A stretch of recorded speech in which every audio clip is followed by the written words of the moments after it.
This is Jim Francis. He's an eagle-eyed microbiologist.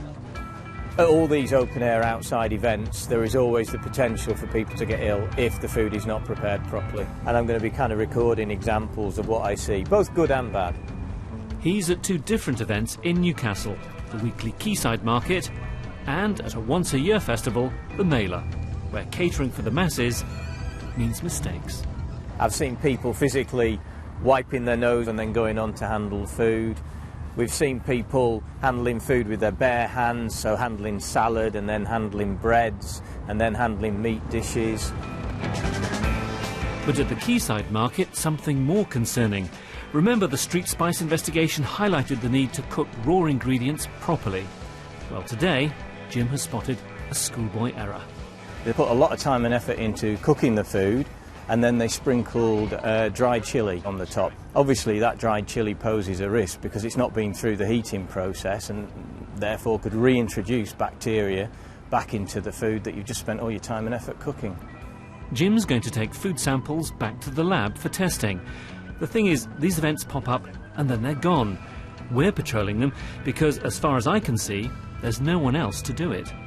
We might not always make it to the actual festival where the street food is sort of being sold, but in theory we should know about that business. Each vendor should be registered with their home local authority.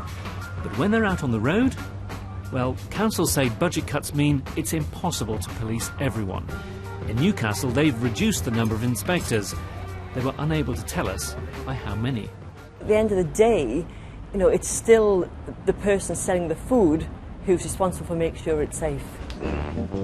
So it's only as safe as the person serving it. Here we are, delicious hot dog, only handled by my own hands, which I haven't washed for hours. You just wouldn't, would you?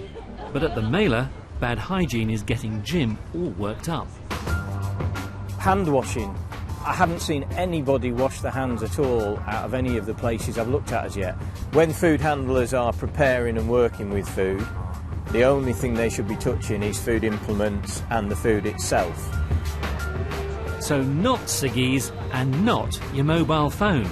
You put that phone to your face, it often touches your lips, touches your mouth, you may cough on it, you may sneeze on it, and then somebody's touching that and then going on to pick up and prepare food.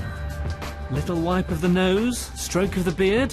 Let's hope your next customer won't notice. Oh. And then there's eating whilst cooking for punters. Jim is not amused.